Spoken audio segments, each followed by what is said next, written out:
It couldn't happen. It wouldn't happen. But for the sake of illustrating some constructive and destructive ways of handling marital conflicts, let's suppose that there's an argument going on at the Adams house and that there's an identical argument going on at the same time over at the Canes.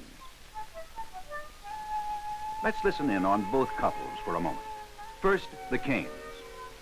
It's only money. Let's just throw it all away. It's only a budget. It's not sacred. Not with you around. Me? Who does all the scraping and scrounging to keep us on that precious budget? I suppose it was you who shopped in 4 different grocery stores to save... And over at the Adams house. You don't realize of it, but I shopped in 4 different grocery stores today just to save a penny here, a penny there, and a dime somewhere else. You figure I don't know why you spend so much time on the food part of it? I mean, you figure whatever you save there is yours. Oh, yes! I am very underhanded. Sure, I scrimp on the groceries just so I can have some money of my own. $2 or $3 whole dollars a month.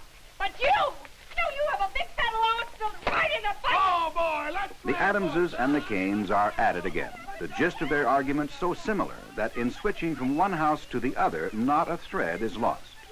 Now, the best way to handle a disagreement is through calm discussion. But as you can see, neither the Adamses nor the Canes are using the best way right now. But in a moment, one of these pairs will begin to handle their conflict constructively, working toward a solution for their differences. The other couple will let the conflict handle them so that hostility mounts and a solution is farther away than ever. See if you can tell which one of these couples is arguing constructively, which pair is arguing destructively. My big fat allowance, as you call it, all goes for carfare to get me to work. All right. That is what burns me up. I mean, there is no place for any leeway. We have ourselves strapped in a straitjacket. Going overboard for a vacation won't help that. I don't call it going overboard. Not now, under the circumstances.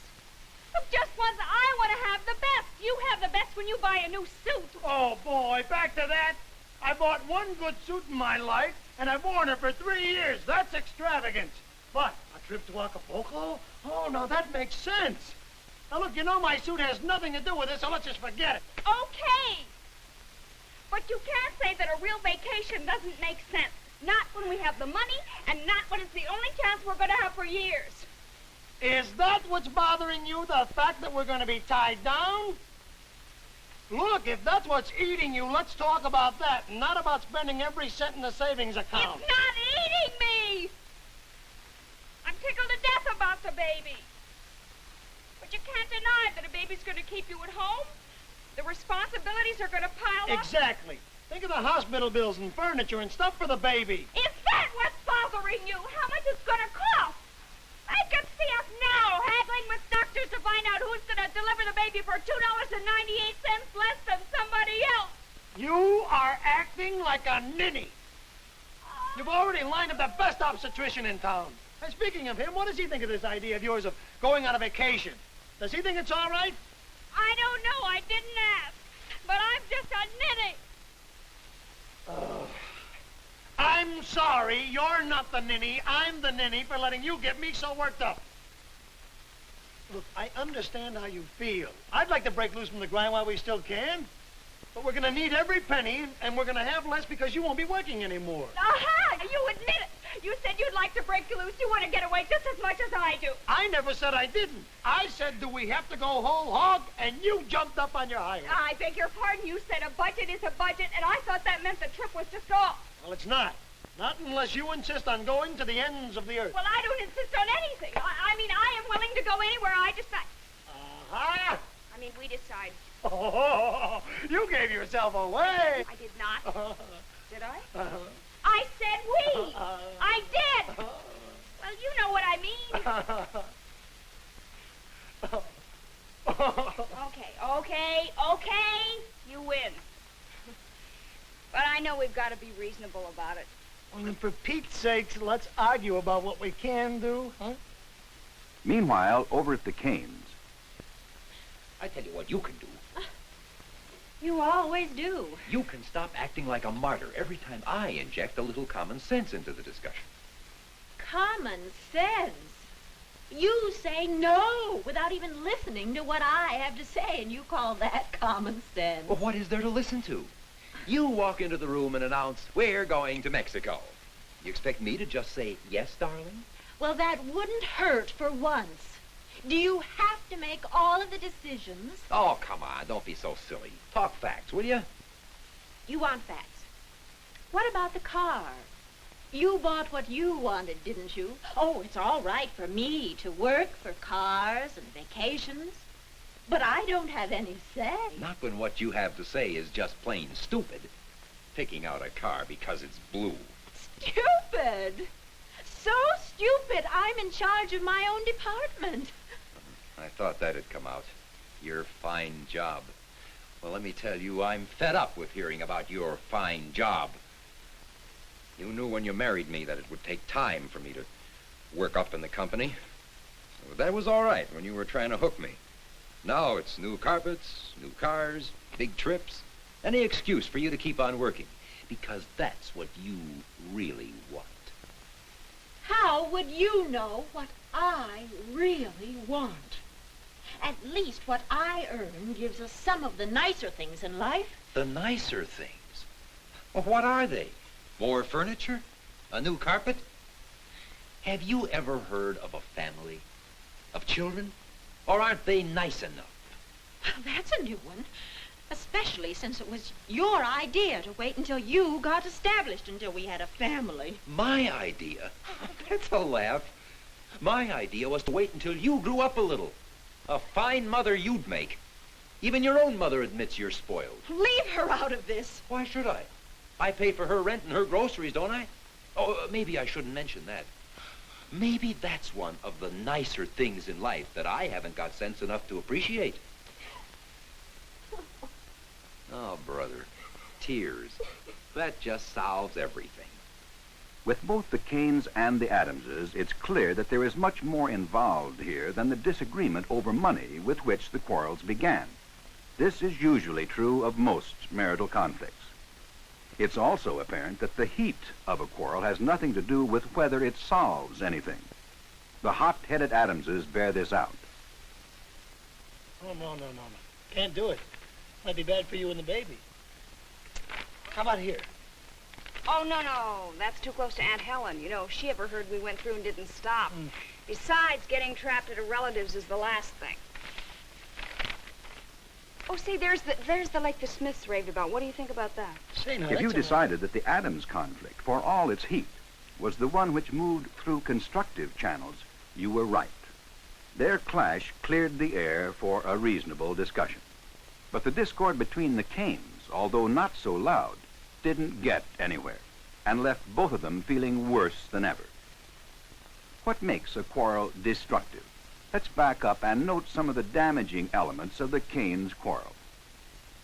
The most damaging element in any conflict is not knowing the real issue. Are the Canes quarreling about money? Or a vacation? Or the car they bought last summer? Or the family they don't have? Nobody knows, least of all the Canes. Whatever the real issue is, it is repeatedly sidetracked. Well, that wouldn't hurt for once. Do you have to make all of the decisions? The Canes not only allow themselves to get sidetracked into dead issues, they also get sidetracked into personalities. Well, not when what you have to say is just plain stupid. Picking out a car because it's blue. From attacking personalities, it's only a short step to hitting below the belt. Stupid! So stupid, I'm in charge of my own department.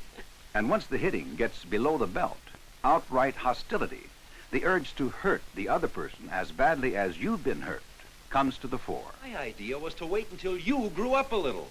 A fine mother you'd make. Even your own mother admits you're spoiled. Leave her out of this. Why should I? I pay for her rent and her groceries, don't I?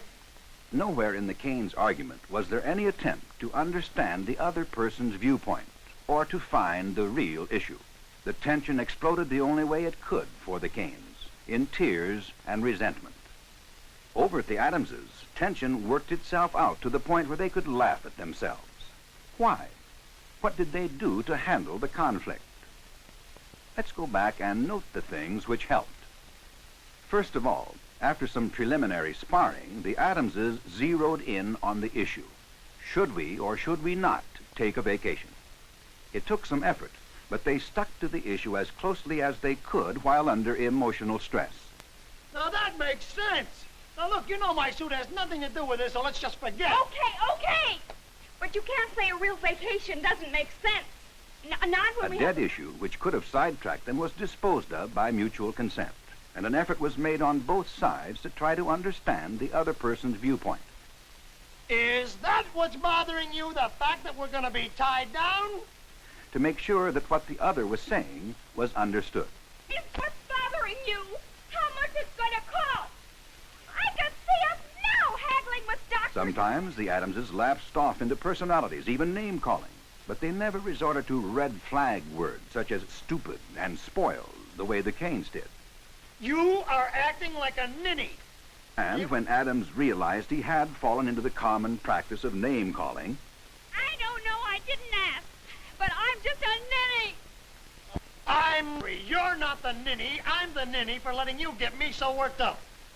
without a break in the argument, the statement was retracted. An apology was offered. There was no necessity then for retaliation, for hitting below the belt, for hurting someone because you've been hurt yourself. Hostility was kept in check so that when the tension exploded, it could explode harmlessly with both of them laughing at themselves. And I thought that meant the trip was off. Well, it's not. Not unless you insist on going to the ends of the earth. I don't insist on going anywhere. I mean, I'll go anywhere that I decide. Ha-ha! I mean, we decide to go. Oh, you gave yourself I away. did not. Even though the Adamses may be childish enough to slam things and yell, they still show a mature willingness to compromise. Mrs. Adams, who started out wanting a trip to Acapulco, was willing to settle for less. And Mr. Adams, who apparently wanted to take no trip at all in the beginning, was willing to consider some kind of vacation after all. The Adamses established a basis for discussion, which is the ideal way of handling conflicts. Neither individual won, just as neither lost the argument. Still, the couple won through compromise. But over at the Cane, great deal seems to be lost. Energy, time, self-respect, understanding. If you are to avoid such unhappiness in your life, it's important to understand why the Cane's quarrel was so damaging. Quarrels of the Cane type damage a relationship because the real issue is never established. They do not stick to the point. They do not understand each other.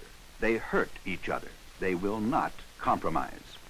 The Adamses have reached a point where they can kiss and make up with no great harm done because the real issue was established. They stuck to the point. They understood each other. They did not hurt each other. They were willing to compromise. When you marry, you will have conflicts with your marriage partner. With two individuals, 2 points of view, it would be impossible not to disagree sometimes, and unrealistic not to learn how to handle marital conflicts. Learning the techniques now is better than learning them later, the hard way. How many of the suggestions for minimizing the damages of family quarrels can you remember? Are there any other suggestions you can add for handling marital conflicts constructively?